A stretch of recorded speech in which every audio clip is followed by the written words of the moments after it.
I have a question for you. Was your last date a frog or a prince? Some say you have to kiss many frogs to find a prince.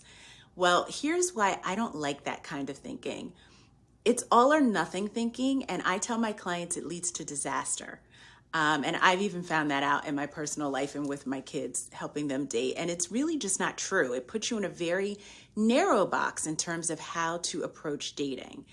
And it creates like there's this overwhelming idea that you either have to be in a relationship or you're doomed to be alone forever. A lot of my clients share that with me in psychotherapy, that the fear of being alone forever. To be honest, I used to believe that too.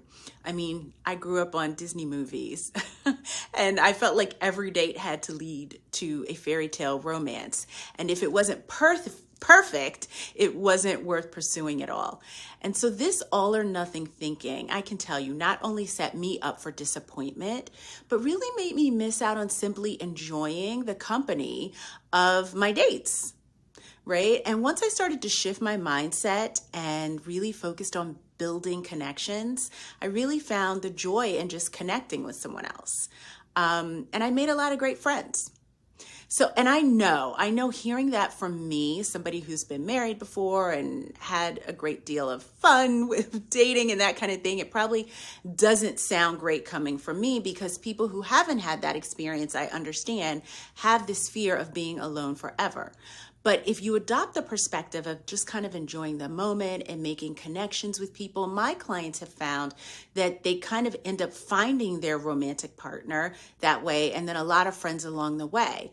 Mostly because when you enter into dating with that energy, you don't enter with an energy of like desperation. You enter with this energy of let's just see what happens. And then this fear of like, I have to be married by a certain age, or the risk of I'll be alone forever. Like it makes your energy feel like desperate, right? If you just are out having fun, meeting new people, all the things, feels a little different. So what I try to do with my clients in psychotherapy is I try to challenge that cognitive distortion, that this all or nothing, like every date has to be an all or nothing. They're my prince or they're a frog, right? And by shifting this mindset, my clients have found that using this has to be the one mindset, and not having that and just embracing the journey has allowed many of my clients to see every opportunity is just that,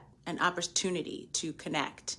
And then I try to work with my clients to like create a strategic plan on personal growth and realistic dating expectations. Ooh, I want to say that again, realistic dating expectations. But noticing that everything is just a stepping stone towards personal growth and each person's personal journey, and how you approach dating. If you approach it with curiosity rather than desperation, you come off as being much more relaxed and authentic and open and real.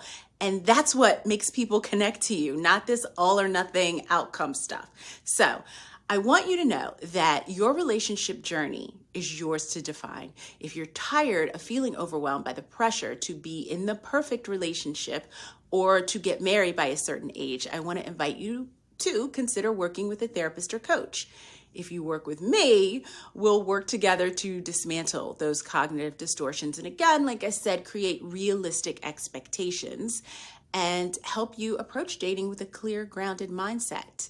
I'd also love to hear your experiences in the comments, because again, everybody's going through these pressures and challenges and, you know, all these things that they're out there dating. And your story just might help someone in the community who is feeling the same way. So click the link in the descriptions if you'd like to work with me in a deeper way, but please just share comments, help somebody else out, okay? Hope this helps, guys. Speak soon.